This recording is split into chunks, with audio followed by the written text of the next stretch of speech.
event in the Austria room, which is the furthest of the furthest away of all the side events this week. A reminder that that we're in the Bridging the 2025 EAT Lancet Commission Global Launch to Local Realities and Community Action. So that's what this side event's title is. I hope this is where you think you're meant to be. A couple of housekeeping comments. As you know, we are on Zoom. For those who are on Zoom, we have a Zoom chat. So on the Zoom chat, please do share your thoughts and questions, and we'll try and respond throughout the session. We'll try and weave the questions in, and we do have some time towards the end, depending on how we do with me being able to manage everybody else, to actually have some Q&A as well with everybody here in the room as well.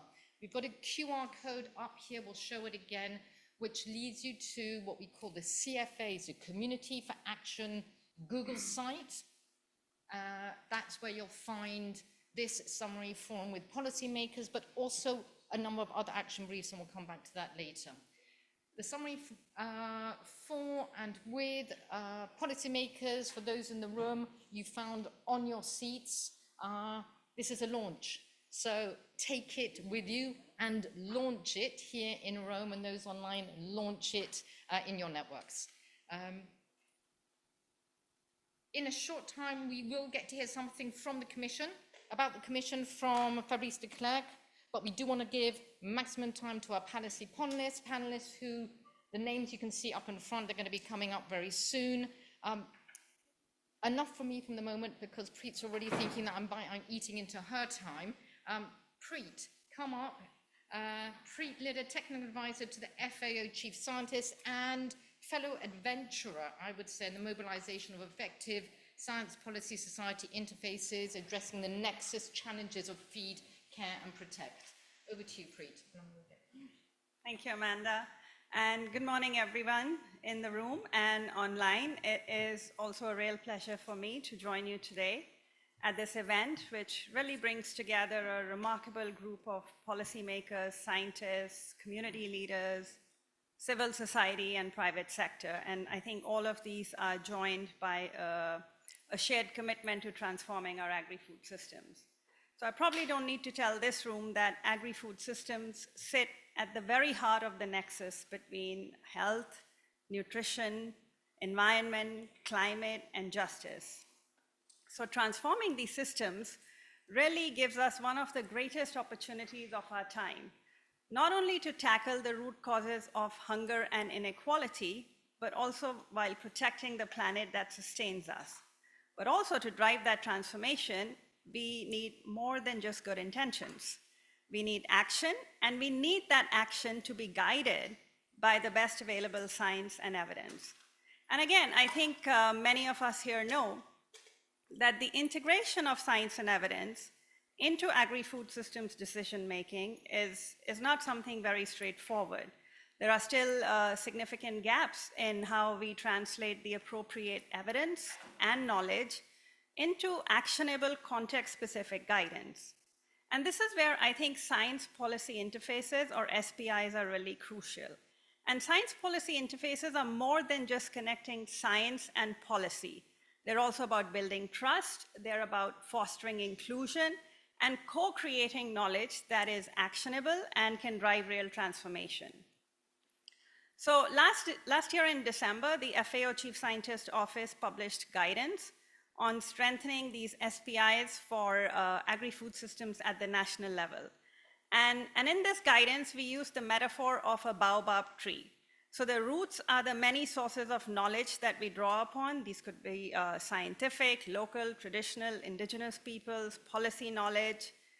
And all of these knowledge systems together are extremely important, because when only one type of knowledge is privileged, blind spots can emerge. And yes, it's also true that weaving together diverse perspectives adds complexity, but it also builds trust and equity. Absolutely essential when we are dealing with the multifaceted and often contentious issues in agri-food systems. And then the trunk of this baobab tree is the process itself. So not just about the knowledge we gather, but how we gather it and who gets involved, who gets engaged in the process. And finally, the fruits of the tree are what emerge. So they are the synthesized knowledge, the policy recommendations, but also very importantly, the brokering of relationships that happens. So to be really effective, SPIs need to move beyond interdisciplinarity. They need to be transdisciplinary. But they also must embrace differences. They must ensure equitable participation and create safe spaces for disagreement. Because transformation happens not when everyone agrees, but when everyone feels heard. And I think this spirit is also very much alive in the Nexus Action Montpellier process, which is a collective community-owned learning process that brings together partners and actors from across sectors, scales, and knowledge systems, and basically to rethink how we design and connect science policy interfaces. It's also about developing collective intelligence, so aligning evidence, knowledge brokerage, policy recommendations, and to be able to move away from science just describing the problem to understanding the implementation challenges of our users, and to science actually helping to solve the problems. And this is also why I think the CFS offers such a vital space to build this momentum for policy action. It is the foremost inclusive intergovernmental platform that is able to bridge global science, national policy making, and local realities. And I think this is precisely the kind of enabling environment that we need to be able to translate the insights and the policy actions, such as those captured in the EAT Lancet summary for and with policymakers, into tangible change. So just to conclude, I know Amanda's looking at me. As we launch this important work today, I think it's important to celebrate not just the science that it represents, but really the collaborative spirit that underpins it, a spirit of inclusion, shared learning, and also collective responsibility. And with that, I'll hand it over to my friend Fabrice, who is also one of the gardeners of the Nexus Action Montpellier process, Chief Science Officer at EAT, and also Principal Scientist at the Alliance of Biodiversity and CGIAR. Thank you.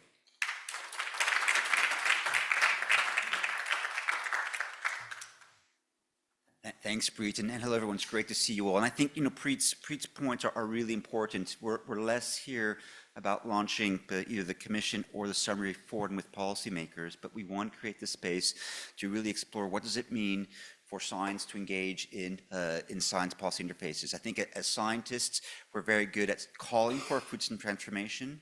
We're good at calling for changes in how cities do their work, how countries do their work, but there's insufficient space for us to reflect on how does science transform itself to be a better participant in this process. And I think for me, this work with the Committees for Action, and I see Roberta from our healthcare professional CFA here as well, many of you who worked on the summary form of policymakers from national policymakers, but really trying to see how we create the space for interactions. And Edmundo Barrios and I were on the best Nexus assessment, and I think a real frustration in that assessment, which was about understanding response options from countries, from stakeholders, was the absence of a space for us to be able to step down off of the podium and go to partners and say, well, what are the solutions you want us to assess? How can we better understand why words like repurposing subsidies are challenging? And so that space for interaction is one that we're really trying to create, and one that we've experimented with in this summary forward and with policymakers. So I'll quickly go into the Lancet Commission, if I can figure out how things work here. Things are working great. Sarah's moving the slides. Oh, great. Hello, Sarah. So the Commission has an objective to try to see if we could provide guidelines on healthy foods accessible to all, produced, processed, distributed, and consumed fairly within planetary boundaries. So three main sections of the Commission. What is a healthy diet? What's the food system share of the planetary boundaries? Can we provide justice foundations, which allows food system actors of all types to progress with confidence towards a food transformation that helps to achieve those three goals, accompanied by a major modeling effort led by Mario Herrero and Daniel Mason-Cruz at Cornell with 11 global modeling institutions, and finally a chapter that's on transformation, but to me really is a chapter that's a handshake between scientists and national policymakers or the other committees for action in this case. Next slide, please, Sarah. So first thing, what is a healthy diet? So we published the Planetary Health Diet or the Lancet Diet or the Flexitarian Diet in 2019. This is what it looked like, about half of your plate covered in fruits and vegetables, about 30% whole grains, more moderate consumption of animal source foods, greater proportion of plant source proteins on that plate. 3 years of review by our commissioners, and the evidence from our point of view supports that this was actually an appropriate reference diet. The numbers are in the set for policymakers that we provide to you. So again, I think in a time of change, what we'd like to emphasize is that our understanding of what a healthy diet is has not changed fundamentally. In the commission, we do this time around provide additional data in the supplementary info on how this might change by age group, by activity level, by gender, and recognizing, of course, some of those variances. Next slide, please, Sarah. What we also want to emphasize is that this is not a monotonic diet. This is a diet that includes foods from across all cultures, from all places. If your favorite vegetable is baobab leaves or chaya or sukuma wiki or bok choy or broccoli, does not matter.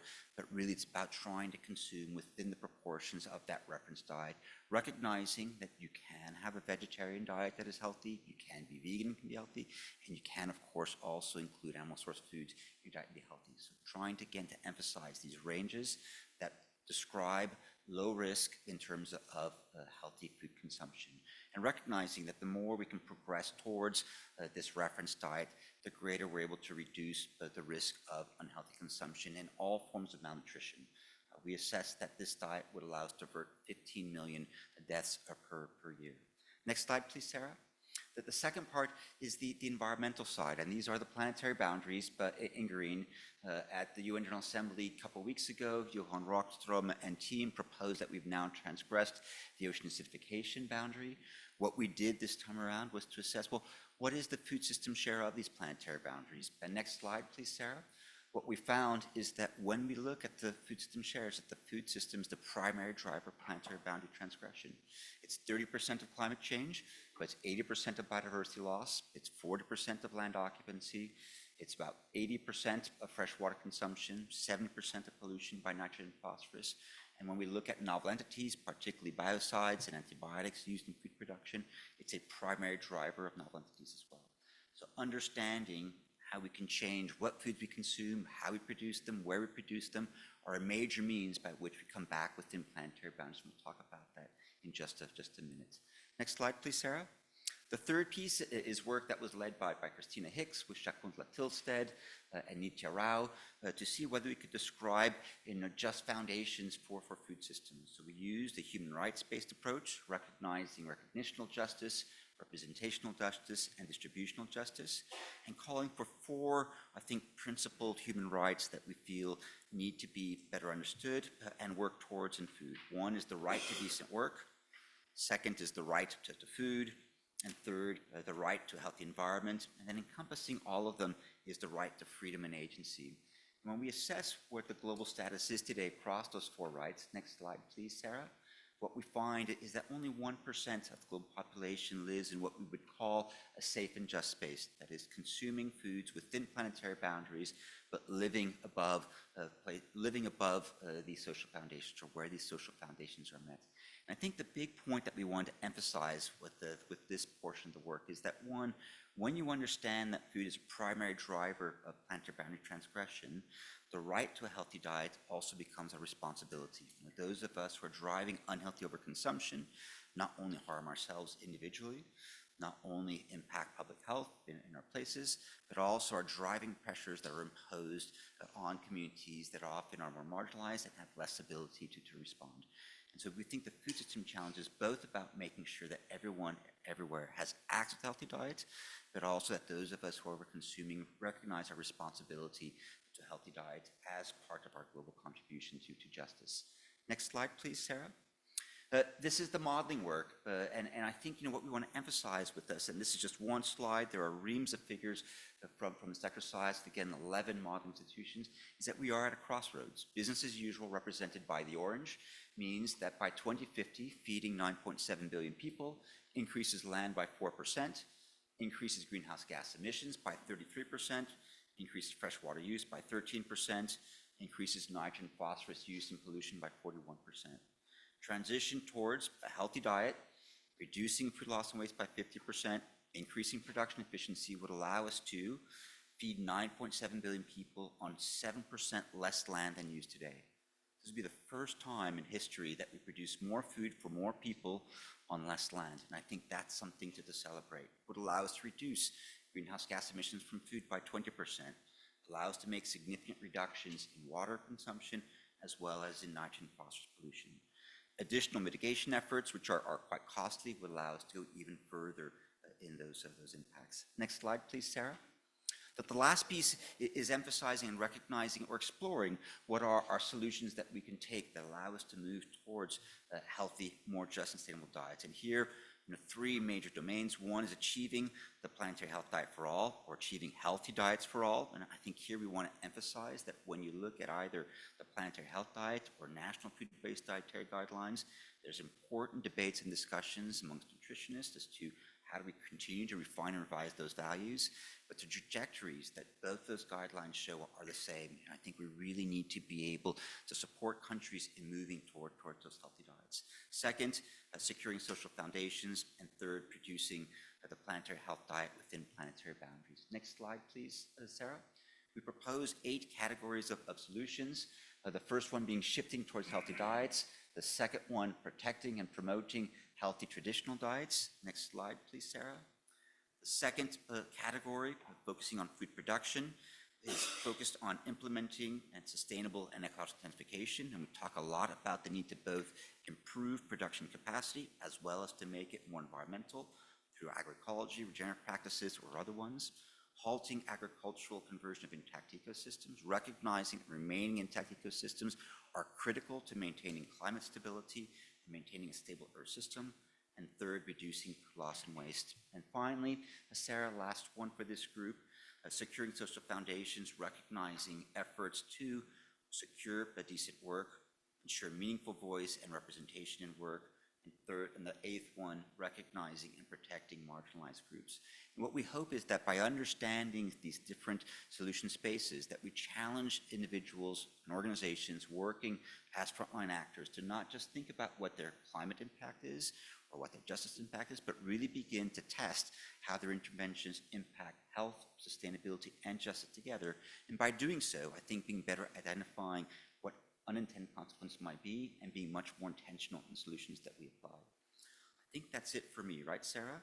And with that, I get to hand over to what I think is the most exciting part of this work, and that really, I think, what we have done is to invite individuals working in policy to engage with us, to write a summary for and with policymakers. So rather than a summary that we provide to policymakers, really emphasizing the needed or the necessary space to create this interaction. And with that, I'd like to invite James and Ed, our colleagues from SUN and the Alliance, to take my place at the dais.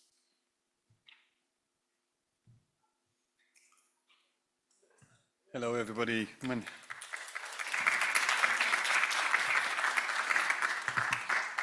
I'd like to say thank you to Fabrice. Just a quick introduction. My name is James Stapleton. I'm a senior advisor at the Alliance of Biodiversity International and CEAT, the CGIAR Center. And we got involved in this process precisely to answer the question that Fabrice raised. How can science do better, move towards different actors, and answer the questions that they're actually looking to be answered? A lot of times we give people the responses to the questions that were never asked. Moving away from this traditional approach, if you like, of telling policymakers what they want to hear, towards inviting policymakers in and co-developing together. So science becomes in the service of the transition of food systems. Over a 6-month period, we worked with 35 countries and 84 policymakers, parliamentarians, people who work in international organizations, in a number of online dialogues, and more importantly, in 2 in-person workshops on the margins of the UNFSS +4 and the Nutrition for Growth, trying to get the right people who were involved in this space. And we didn't ask them, we asked them really simple questions. We brought to them the findings of the Commission, and we asked them about how does it fit into their context, what's missing, and what are you doing that's not already being captured? And I think that was a really, really important point, and I'll touch on it a little bit later.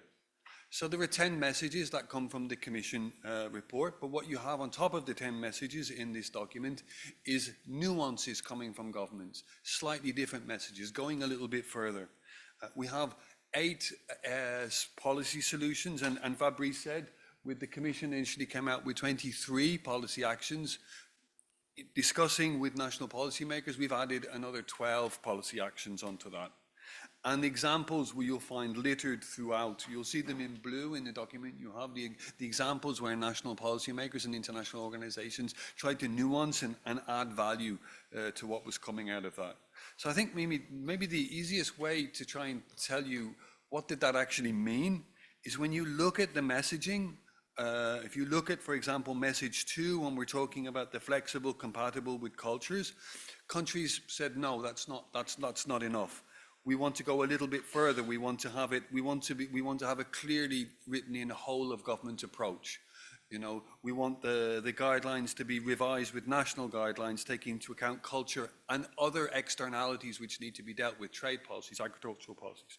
When we looked at the environmental messaging around it, there was a clear call for the inclusion and the connection with other international processes. So it's not just about national food guidelines, but it's also about connecting to the CBD, the Biodiversity Convention, the Climate Convention. So we're not creating parallel structures, but what we're creating is really joined up.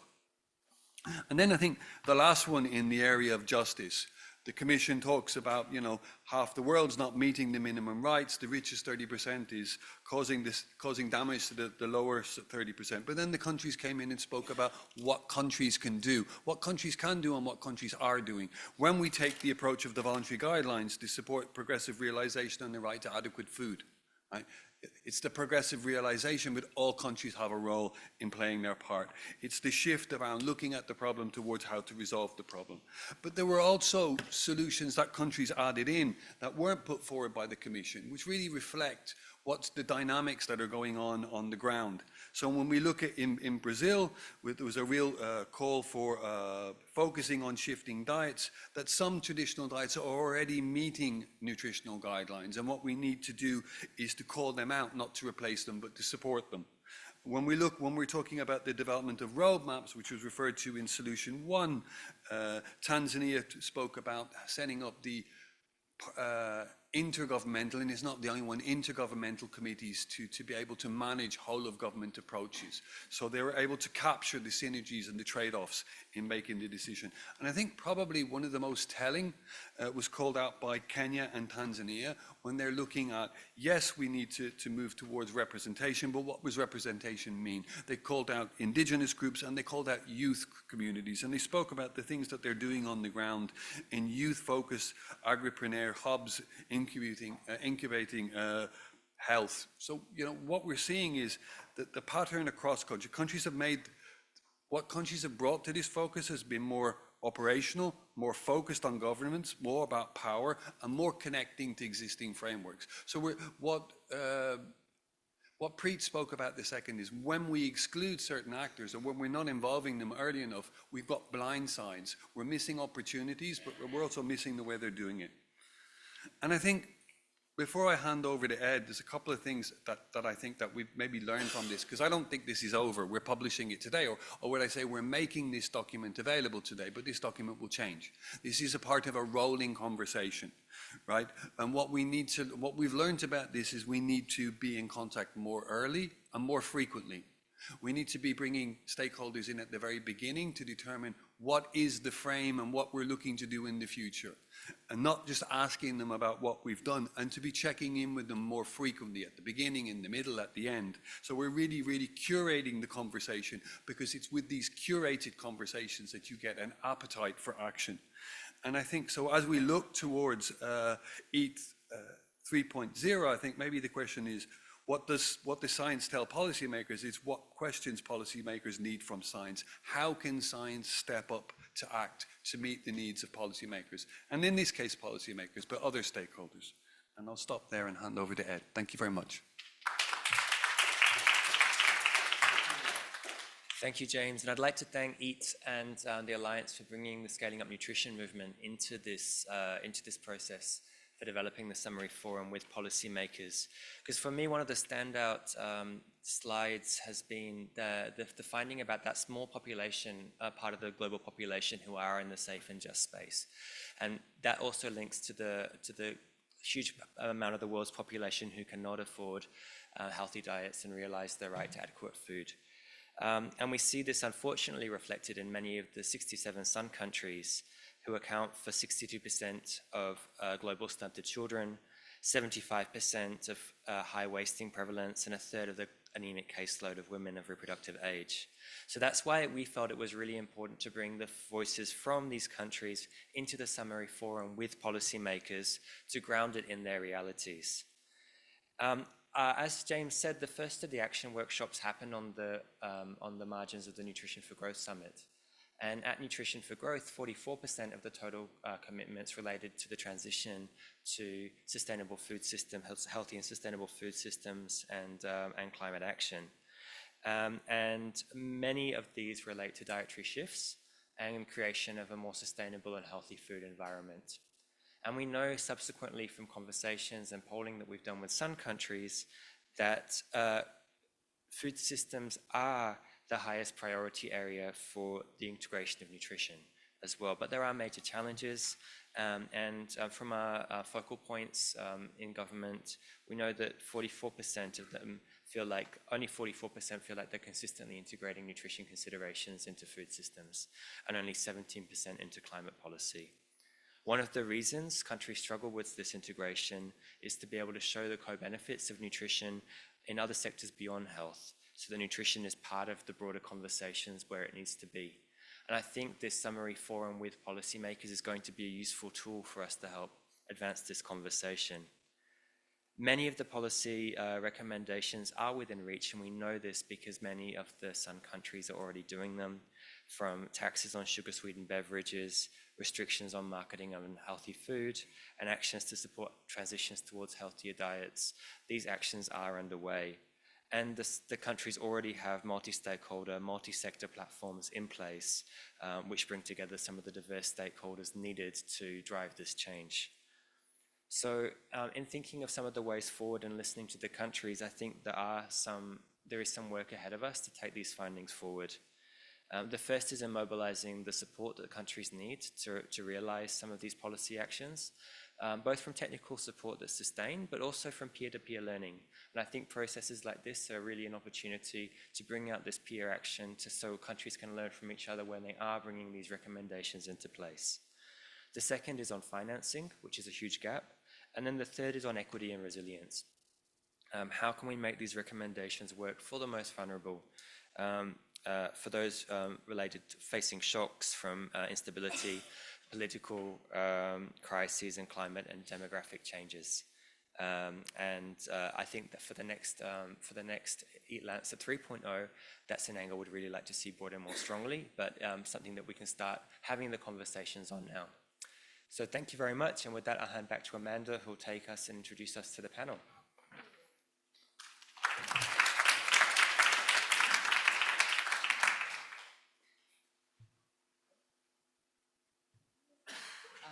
Thank you very much. I'm just going to call the panelists straight up so that we don't waste too much time.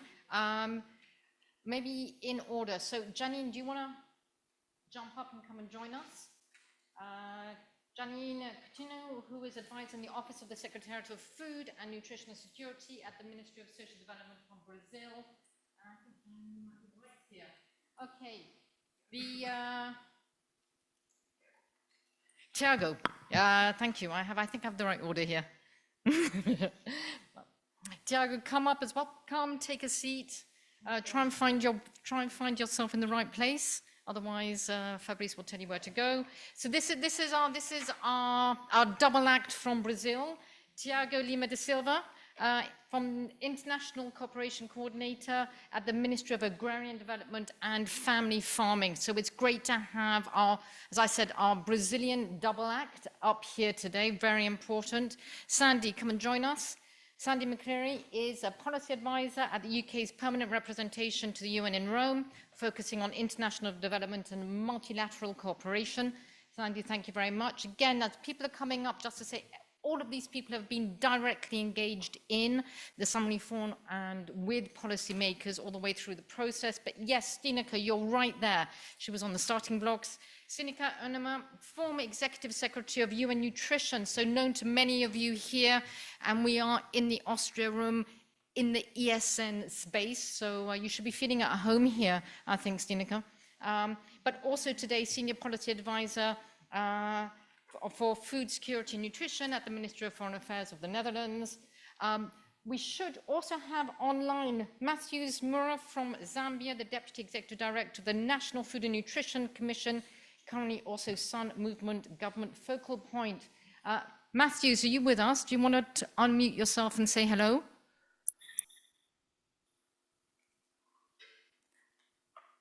Let's hope that Matthews is with us. I know he is, but let's hope. Can you hear me? Yes, we can, Matthews. Great to have you. Excellent.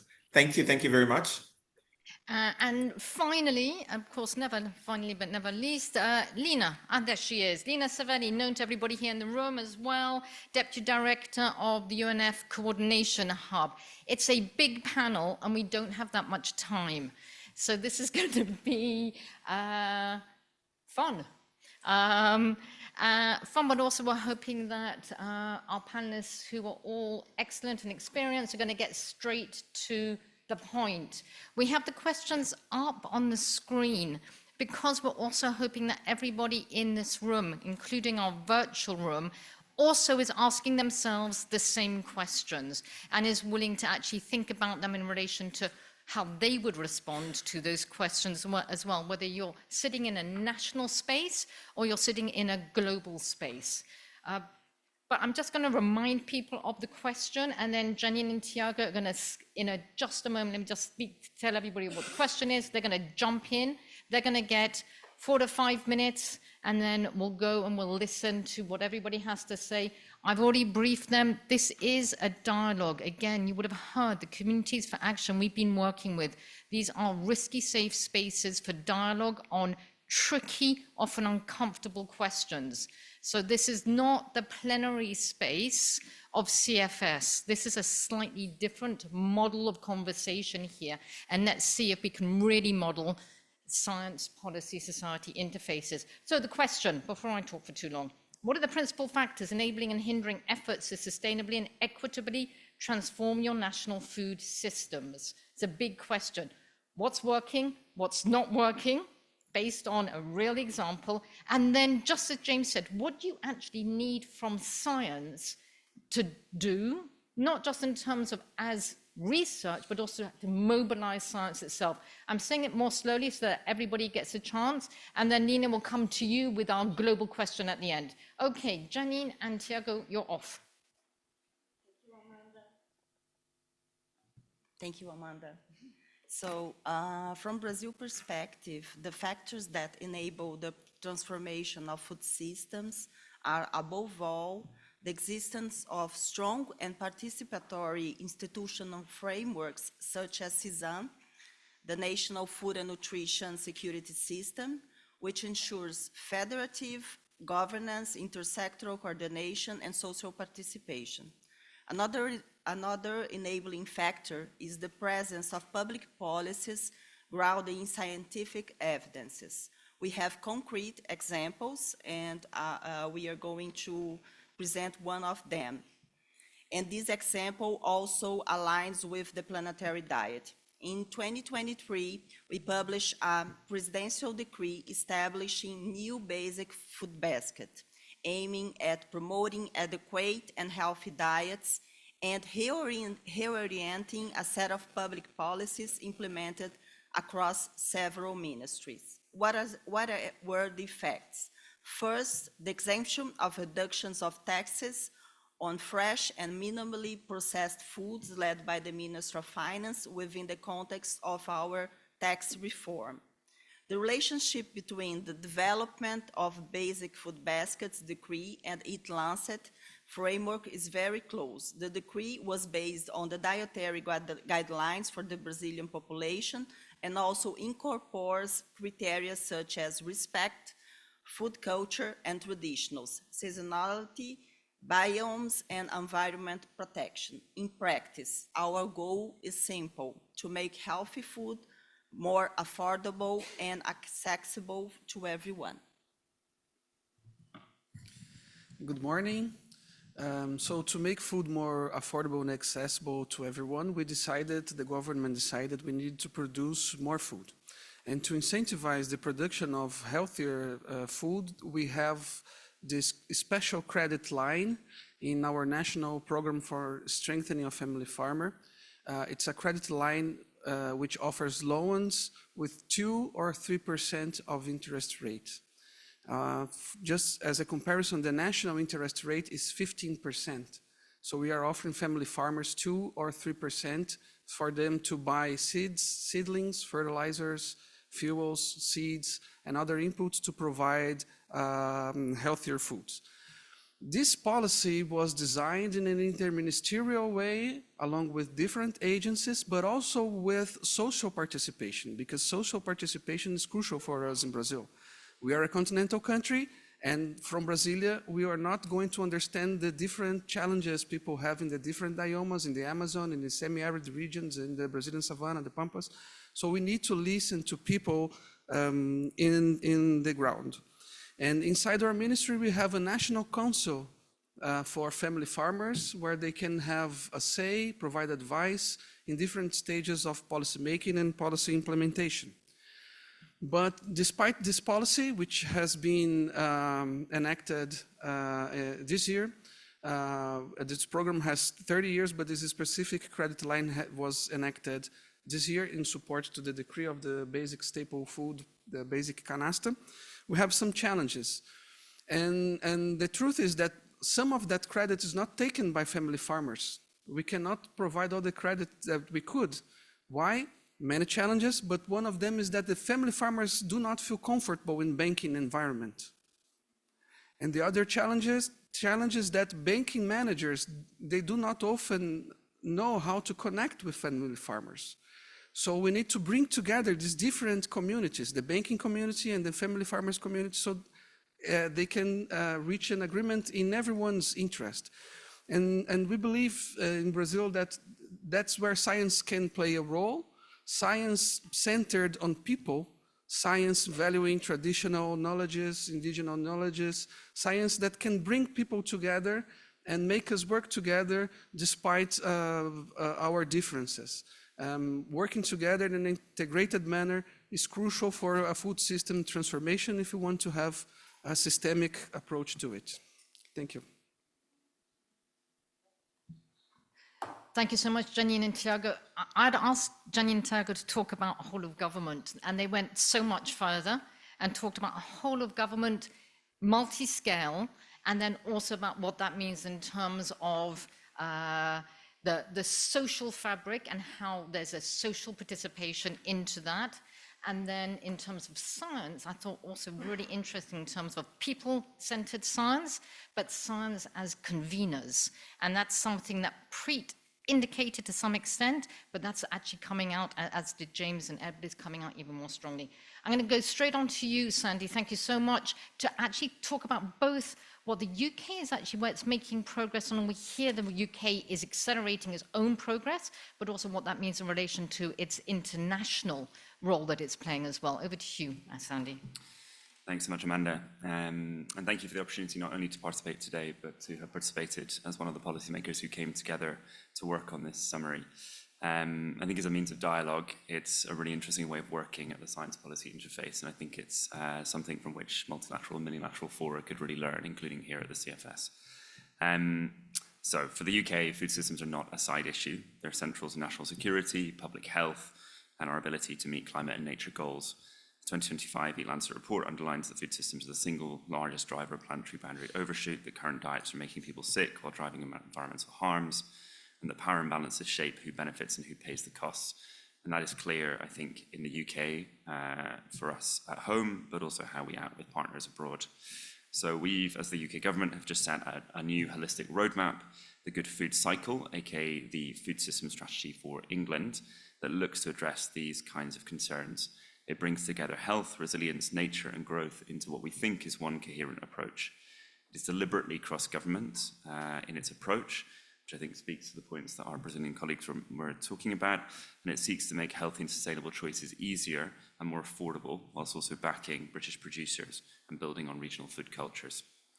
To my mind, this is the practical translation of the EAT Lancet message: align production and consumption policy to deliver health, nature and prosperity together, while acknowledging that there are often trade-offs, and we can get into that a bit in a sec. Beyond the food system strategy, in parallel, since leaving the EU's Common Agricultural Policy, we have also been transforming our approach to farming payments through targeted finance for sustainable public goods through what we call the environmental land management schemes.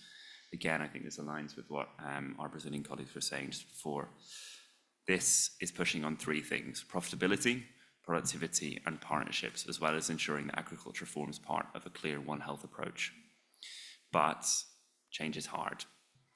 The principal barriers are pretty clear. First, policy coherence. Joining health, environment, farming, trade and social protection is organisationally and politically difficult. Second, as elsewhere in the world, healthy diets remain unaffordable for many. Third, transitions will inevitably create winners and losers. Some sectors must contract while others expand, with legitimate questions about livelihoods, justice and culture, which is why it's fantastic that EAT Lancet 2.0 had such a focus on justice. And fourth, global public and private finance remains clearly insufficient. This is something we all know. Current incentives unfortunately lock in practices that harm climate and nature. So, Amanda, to address your question about science and other knowledge systems more directly, I think we need four things. Firstly, practical context-specific evidence on bundled interventions that show how to shift consumption, support farmers through transition, and maintain food affordability. The strongest science is that which is actionable at local, regional, and national levels, not that which sits on shelves gathering dust. I think this is something that Fabrice, you've made very clear a number of times. Second, robust metrics and transparency. This is incredibly important for accountability. We're in the process of developing this for the food system strategy, and from a more international perspective, tomorrow we'll be co-hosting a different CFS side event with Nigeria, Sun, the Global Nutrition Report, and others on this exact topic. Third, innovation and capacity building. We need to close the gap between the lab and the field, particularly for SMEs and smallholders, so that technologies and nature-positive practices can be scaled affordably. This is a significant focus of different UK government research portfolios looking at food and ag, including through UK Research and Innovation and the Foreign Commonwealth and Development Office. And fourth, social science and participatory knowledge. Involving those most affected isn't just an add-on, it's a prerequisite for durable change. And I think I'm very proud to say that in development of the food system strategy, the UK set up what we called a Systems Advisory Council that brought together different groups, showing a willingness on both sides, I think, and creating those strong and participatory systems that our Brazilian colleagues talked about. I think it's only that kind of way that we can develop meaningful change. If I may, one final set of points, given we're days away from COP30. In that space, the UK will use the COP to push three priorities consistent with EAT Lancet. Firstly, repurposing incentives towards nature-positive agriculture. Second, mobilising more and better targeted finance, including in support of HICE. And thirdly, scaling science and innovation partnerships, including on fertiliser and nitrogen use efficiency with our Brazilian colleagues. In short, the problem is urgent, the solutions are known, but what is needed is political will to bundle that policy, finance and science into action. I think the prize is worth fighting for. Thank you. Thank you so much, Sandy. You're getting a round of applause from everybody. And again, just to pick up on a couple of points that you made there, again, I know that my colleague Lena Gordon would be very happy to hear you talk about bundled interventions. It was a very strong recommendation that comes through the transformation chapter in the EAT Lancet Commission, and it's something that came out very strongly across our 10 communities for action when we got together in Stockholm a few weeks ago, as did the questions of metrics and transparency. And again, you're very much echoing each other between Brazil and the UK in terms of what is the governance and what is the governance structures that need to be put in place, and where's that leadership and political leadership. And I know that we've been all talking about this a lot in the previous months, which I think is a good segue. I hope it's a good segue for you, Stineke, as someone who's worked both in that multilateral space, but is now also working and focusing as well in the sort of the national policy space as well, to actually talk to us about those enablers, but also some of the challenges. Again, I know that in the UK, it was not an easy journey to get to the national food strategy. It's happening, but it was not an easy one. To actually talk to us a little bit about that. And again, what does science need to do to step up in that space as well? Over to you, Stineke. Thank you very much. And I'm not sure if I'm happy to speak after the colleagues. And you took away quite a few of my speaking points, but thanks for that. I also would like to thank Fabrice because, of course, you're not the only one sitting on the EAT Lancet Commission, but I really appreciated the new report, especially the new dimension that's in there on social justice. I think that was really lacking in the former one. So thank you for that, and thank you for making that very clear in your presentation this morning. I will try to group my intervention a little bit around the word food systems and food system transformation, and that basically says it all. Because food systems obviously work across sectors and need to work with several actors in order to achieve that sustainable change, in order to achieve the Sustainable Development Goals. I haven't heard anyone speaking about the Sustainable Development Goals yet. Mind you, we only have like less than 5 years left. So that's not a lot of time. So that provides us challenges and opportunities at the same time. So I'll get to that in a little bit more detail. So in the Netherlands, we like to speak about the Dutch diamond. So that speaks about several actors. It speaks about the science community, it speaks about the public sector, the private sector, and civil society. And that creates opportunities because you combine knowledge, you spoke about that, and that creates other openings, it creates innovation. We've seen that, for example, in the Netherlands with the seed sector, working together with the private sector, working together with science and with farmers to really make changes in the countries we work with. So that really works very well. But apparently, and obviously, it also creates challenges. I think Sandy already referred to it. There are power issues at play. There are conflicting interests at play. And that really is complicated. And we can see the results, including in the Netherlands, where sometimes progress is not going fast enough or even blocked because of conflicts of interest and some people having a louder voice than others. And maybe some people have an easier entrance to policy makers. So opportunity, challenge at the same time. I think also in the CFS here, we see the same opportunity in as this multi-stakeholder platform, designing, developing these beautiful policy products that then get me sitting down in a chest somewhere, as you also refer to. So that's an opportunity and a challenge. Another challenge I'd like to say is two more challenges. How to bring all these opportunities to scale. That is something we face in our foreign policies as well. We have sometimes beautiful little gems, but localized and not so, more difficult to bring them at scale. So related to that, it's easy to work with many people, huge target groups, but how to bring that impact to go from outreach to impact, that's another challenge we are facing. And that brings me to the last challenge I would like to mention here related to multi-stakeholders is the timing, the planning. We only have a few years left to the SDGs, but you already mentioned 2050. So what are the trade-offs between quick actions now and longer term actions that will deliver that long-term impact?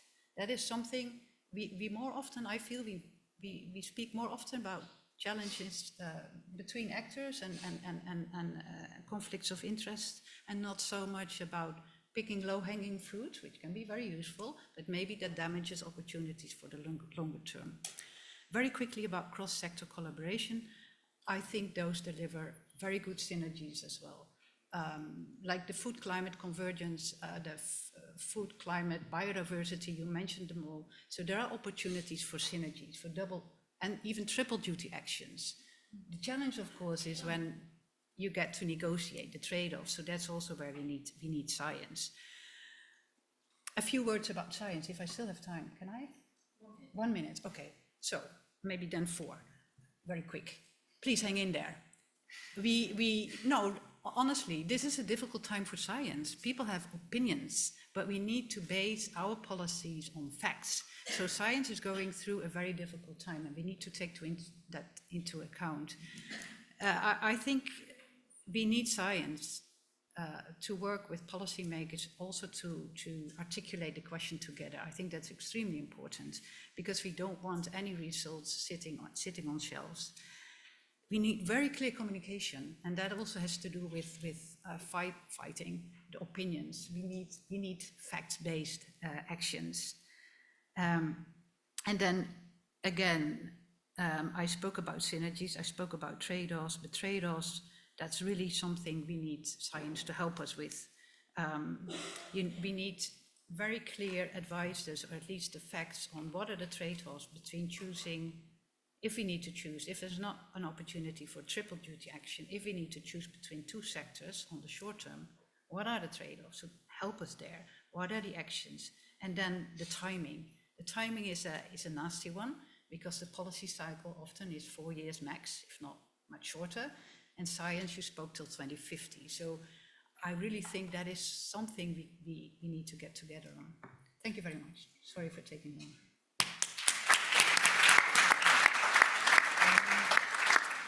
Stinika, thank you so much. I'm just going to pick up on a couple of things and give Matthews a heads up that we're coming to you, Matthews, and we'd love you to put your camera on when you join us. I can see that you are just putting your camera on. That's great. A couple of things that Stinika just really pointed us to, again, this question of what she calls trade-off and what I call tensions. You know, we've started to look at this question of synergies and tensions, and actually how do we recognize those? Science and other actors have a role in playing in being able to do that.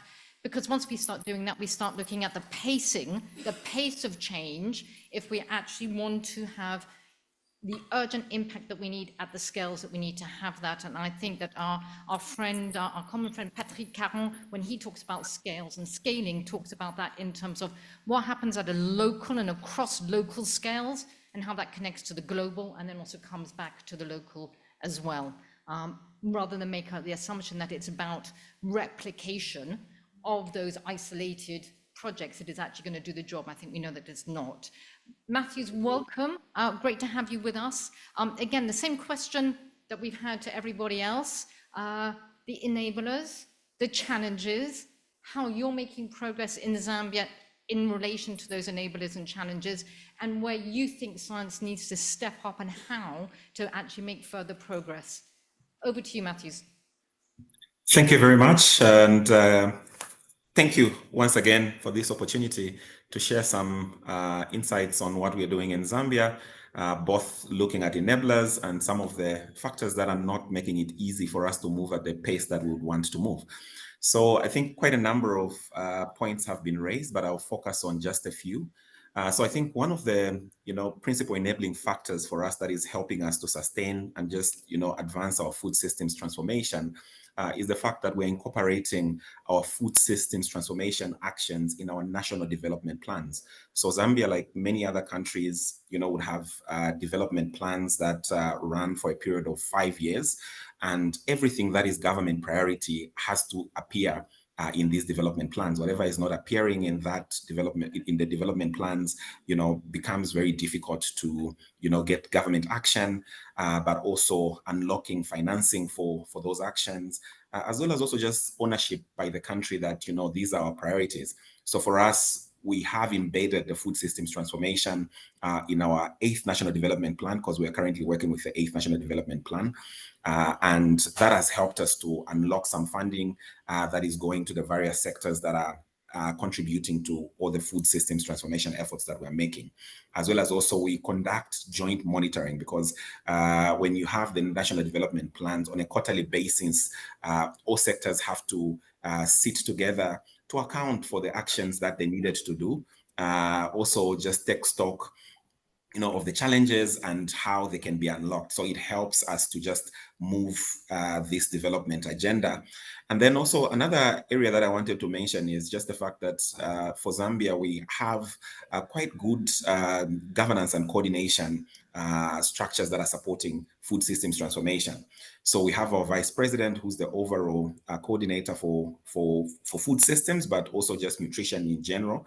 And with the leadership that we are getting from our vice president, it's easier for all sectors to also see the importance that has been placed on food systems transformation. So it also helps in just, interactions between ministries. So sometimes you find that the Ministry of Education has a broad school feeding program, but all they need sometimes is the Ministry of Agriculture, the Ministry of Livestock, and Fisheries to, link them to the cooperatives that they have at subnational level. And you see, we get all these foods that are diverse, that are rich, that would help us to, just do away with some of the malnutrition cases that we've had as a country using that platform. So the interactions with these ministries is all because of the good governance and coordination structures. And then also, I wanted to indicate that, when you need a lot of buy-in at national level, because food systems transformation is always seen as a problem for the agricultural sector. Other sectors, the transport industry, for example, might not see what their role is, but we have laws, we have fortification, mandatory fortification laws that would also require that certain conditions be applied when you're transporting, or when you're storing, or when you're just handling, certain foods that are sensitive, that would require certain conditions. So when you have all these good coordination structures, it helps to just keep everybody in check and to remind everyone of the important role that they're playing in the broader food systems transformation agenda. But I also want to mention that sometimes also, convergence of interventions, especially at subnational level, is not always as easy as we would want it to be. So different sectors at subnational level, at community level, are comfortable doing what they have always been doing in the past. So transformation requires that we do things differently for us to really see the change that we're really trying to push for. So it takes quite a lot of effort to bring up to speed the subnational structures, in as much as we have done a lot of effort at country level. And then maybe coming to the question of what do we really need from science or other, evidence or knowledge systems. Evidence is really key. What we've seen from the Nutrition for Growth Summit that that was held in March is that Zambia made a stunting reduction commitment. So for that to really, form a strategy and get buy-in from everyone and the like, we really depended on knowledge systems to inform us on how we were supposed to move. It's not just applying interventions that, of course, have been generated and have, been tried and tested in different parts of the country, but it's also about going to different areas and understanding what the real cause of some of those, malnutrition challenges that we might face as a country, and then also coming up with interventions that would help us to solve those problems. So if we are going to apply, for example, if it's supplementation, if it's micronutrient supplementation, we might need to know which areas might need those and what other interventions we might need to apply in other areas as well. So getting all these from, knowledge systems and the academia has been very helpful for us to really move along. And I'm happy that, with just this time around, we've seen a lot of push and interactions. I think I interacted with the EAT Lancet team when they were, just communicating with the policymakers, just to see how policymakers can also want to receive the evidence that is being generated, because sometimes evidence is generated if it's not made or if it's not delivered in a way that makes it easy for policymakers to, to make those actions and to, just push, some of these actions into the sectors that that need to take them on, then it becomes difficult. But this time around, we are seeing a lot of engagement. We are seeing a lot of interactions and delivering the evidence and just the knowledge in a way that policymakers would find it easy to make those actions happen. So I end at this point. Thank you very much. Thanks so much, Matthews.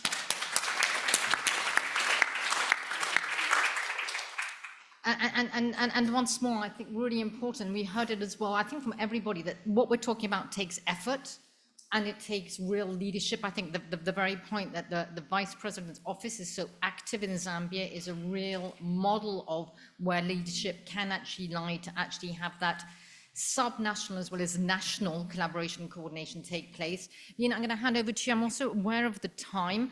The time has gone really fast, so we'll see what we can do in terms of questions. We might go a little bit over time. I hope that's okay for everybody, knowing when the plenary actually starts. Nina, to you.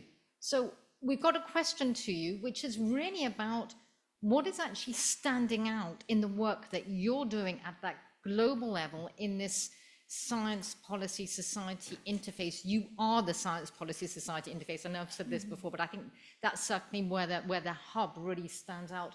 But what are those bright spots, and how can the global community better support country-led change? Again, that other piece of it, and what does that mean as well in terms of that global community and the national community of knowledge and science? Thank you so much, and thank you for inviting the Hub to this panel. I'll start pretty broad with what we saw in Addis Ababa at the second food system stocktake, which took place in July this year. The first we really see is that there is transformation happening. I mean, we had a really good participation. We had more than 130 plus countries that showed political leadership and commitment to really transforming food systems. We know that food systems is now more anchored both in global and regional agendas, including in the CAADP. We are seeing this greater integration of food systems, climate, nutrition, and biodiversity agendas. And here it's important to mention, of course, the work we've been doing as the Hub within the framework of the Convergence Initiative, thanks to support from the Netherlands, where we're really trying to bring those conversations together. We're seeing great progress on country level with these different interministerial bodies. Both Brazil and Zambia spoke to the importance of having that. And of course, a high political leadership as well sharing these. And we're also seeing the countries are working better with including women, including youth, including indigenous people in policy making. And we also saw that at the stocktake, there was much greater participation of these groups, but also of private sector, academia, etc. But what we do know is that progress is just too slow. You know, thank you, Stineke, for mentioning the 2030 agenda, and that we just have a few years to really advance this if we are to meet our goals. So the summit concluded with the Secretary General's call to action, where he really stressed the urgency on working on food systems transformation, called for more financing, better use of financing. He called for greater intergenerational collaboration, deepening dialogue, policy making, coordination. But he also stressed the issue of science, and now coming back a little bit to our conversation here today, that science just isn't the end in itself. How do we bring it to the countries? How do we help them implement these national pathways that they have devised to transform their food systems? So the Hub has actually done interesting work together with FAO in a couple of pilot countries where we try to promote the interface between science, policy, and society by creating those spaces. And I think it was you mentioned that, Fabrice, that we need to have those spaces. They need to be inclusive. So we have really been working on bringing in youth to those kind of conversations, the national conveners who are leading the food systems transformation, but also different ministries and other members of civil society, etc., to really be able to discuss science in connection to policy, identify what are the policy gaps in this particular national context. And we did pilots in Chad, in Cameroon, in Vietnam, and one other country, Gambia, and really help them formulate the questions and identify the gaps. And I think it was very true what Matthew said, that sometimes we also need to work on how we deliver the evidence. You know, sometimes the communication, just like the way the UN sometimes communicates, sometimes scientists don't communicate well enough how, what the value of their evidence really is.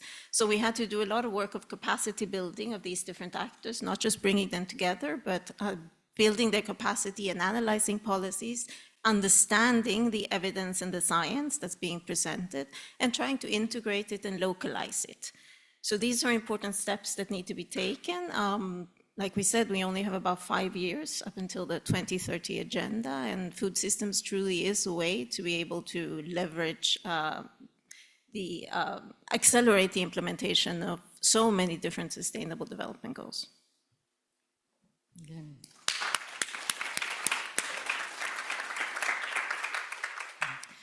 Lina, thank you so much.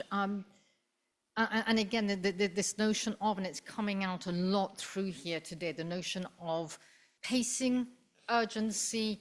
It's too late for incremental change. It's got to be transformative. But is this let's take the low-hanging fruits and actually run with those right away, while we're also taking 5 years. 5 years is pretty short as well. You know, we're accelerating through. And I think it's something that this question about who takes on what role and does it in a collaborative way has come out really strongly in the conversation today. I'm looking at the time, we have about 5 minutes left. That's not a lot of time for questions, but I see somebody's already got their hands up for a question. I'm looking on the Zoom as well to see if we've got any questions coming up in the Zoom chat. My suggestion is we might be able to take 1 or 2 questions. We'll try and end on time. So this is a heads up to Corinna, who's going to help us wrap at the end, that you're coming on soon, Corinna, on this. And that means that we'll still have a few minutes informally at the end to be able to mingle for those who are in the room. Questions that come on the chat, we'll make sure that if we don't get to answer them, we'll put them in the right direction so that people can actually get back to you on them as well. It is a short session, but I saw somebody had their hand up. I don't know if we do have a mic. This is brilliant. If you could just introduce yourself and give us your question, go for it. Thank you very much. My name is Florence Segal. I'm a retiree from FAO. And the reason I'm intervening is because of Matthews. I think we need to recognize that there's been a lot of work done in previous decades, and fragmentation is really a major issue. We had national food security units that were interdisciplinary. Then we had national nutrition units, which also were interdisciplinary. They didn't work together. And that was very much related to funding, whether you were civil society, government, or whatever. So I think one thing we need to do, and I'm sure you're doing, is mine what has been there and look at who's out there, because they are really important partners, because it's no use to reinvent the wheel. The second thing is the territorial dimension. You are not going to work in Luapula the same way you're going to work in other areas of Zambia. And I know many people are working on this. There's been a lot of work on underutilized foods and so on. So all these different projects had different titles, but they were all building blocks to a common approach. And my last point is a lot of those issues are cross-border. I mean, you cannot limit yourself to national approaches. And very often the cross-border issues have really specific challenges. We can only discuss that if we put it within an inter-country regional process. Thank you very much. And thank you very much. Great comments, which really do integrate into, I think, the whole of the discussion that we've had already this morning. Is anybody else that wants to make a comment, put a question out there? Please go ahead.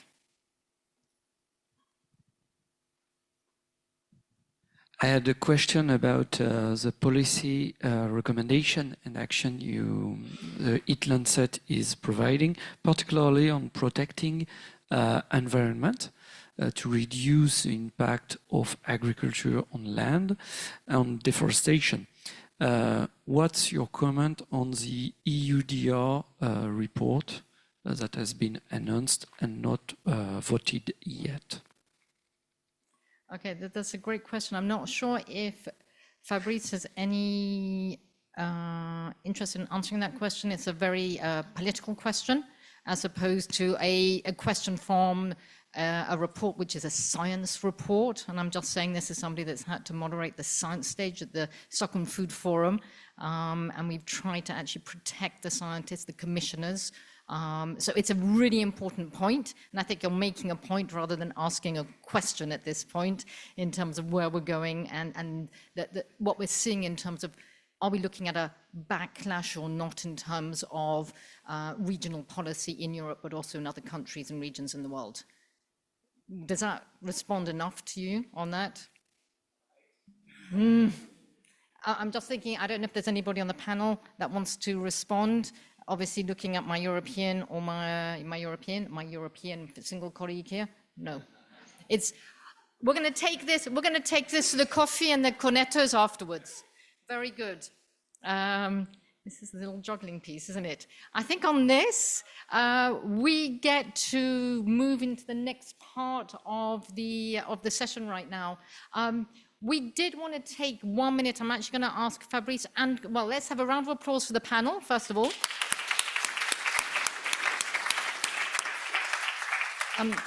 You're very welcome just to stay here for the last 5 minutes if you don't want to jump down to your seats, or do you want to jump down to your seats? Stay where you are. I'm going to make the decision for you. Less movement. But I'm going to ask Corinna and Fabrice both to come up at this point, but we can all stand and huddle around. Fabrice, because we would like to have just a word from you on where this goes next, and then Corinna to actually get a chance to actually wrap up and have your closing comments. And I think we have the next slide as well, Sarah, which actually says something like looking forward. Yeah. Do you want to talk about a little bit about where we're going next with the summary reform, with policymakers and the other communities for action? I'll be really brief, but I think for me, for one thing is the summary reform with policymakers. We're still formatting and drafting it, so we felt it was important that you have a copy for it. So this is the text. We are working our comms team to get a final version out. As James said today, we think that the iteration on documents is really important. If I'm already thinking to EAT Lancet 3.0, I'm already hearing the kinds of questions that Linne Gordon and the transformation team need to address. So when we ask Linne to assess what transformation looks like, we now have a growing database of policy actions, of policy solutions, of city solutions, of healthcare professional solutions.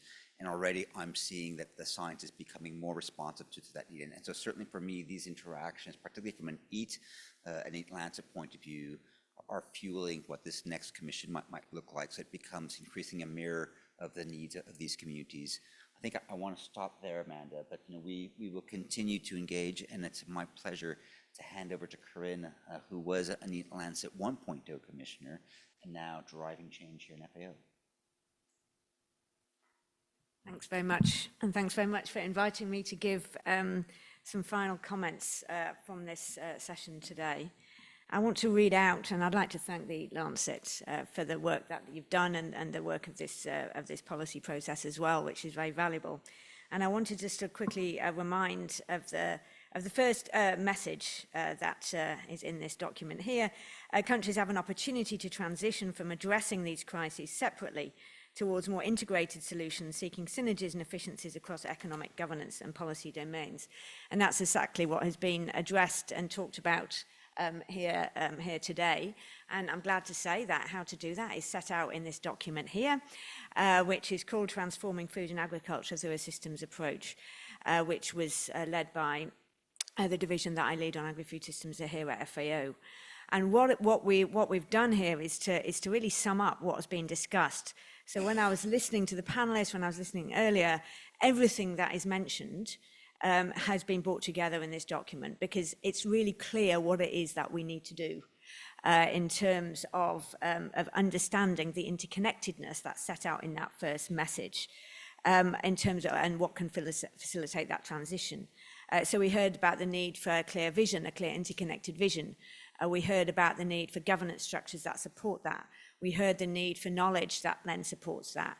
And we heard about the need for the financing that supports that. And it all has to be about the interconnections between those elements which we set out in this document. There are a few copies at the back if they're interested. But the main point that I wanted to make was about the shift to implementation. I want to read the first policy action here, assess policy coherence. I have to say I do not agree with that at all. The reason is having, in my former role as a professor, having overseen hundreds and hundreds of student essays. I used to lead the module on policy coherence in my former role as a professor, is that as soon as you start doing this on paper, you get lost. What's critical is that you are doing this as part of implementation. And that's what is really what we need to be focused on moving forward. So you talk about bundles of actions, which we mention in here. You talk about integrated governance, which we mention here, the need to balance dynamics. We all know it. This is an integrative synthesis document that we bring everything together into a framework. But what we need to be focusing on is what happens during implementation. So if you've got a bundle of actions, you're not going to go and have a new bundle of actions. There's a bundle of actions already there. So it's about looking at what is already being implemented and connecting it, and understanding the interconnections, understanding the trade-offs and the synergies towards the vision that's been set out. But starting with what is already happening, starting with what is already being implemented. That's going to get us a lot further than doing it on paper. So I think that's really critical. And that comes back to the beginning, which is the science policy interface. Like, how do you do that? Like, that requires a knowledge community, it requires an evidence community, but how do you do that when there's a huge time gap between policy and the ability to provide knowledge to policy? That is a fundamental tension which is being dealt with by my fantastic colleagues in the Chief Scientist's office, as you heard earlier. But I think getting to grips with that science policy interface about how to provide that knowledge of action which is already being implemented is really the core challenge looking ahead. Thank you.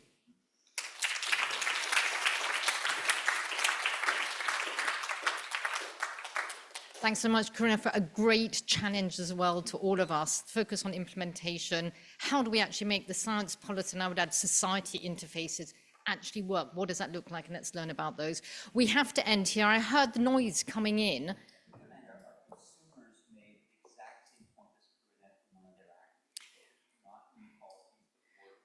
Work with what we already have, whether they're policies, whether they're actions. There's a lot going on in there. The summary for policymakers has examples of concrete policy actions in them from ones that already exist. I'm going to say thank you very much to everybody, because I know you want to run off to whatever you're doing next. This was a great session.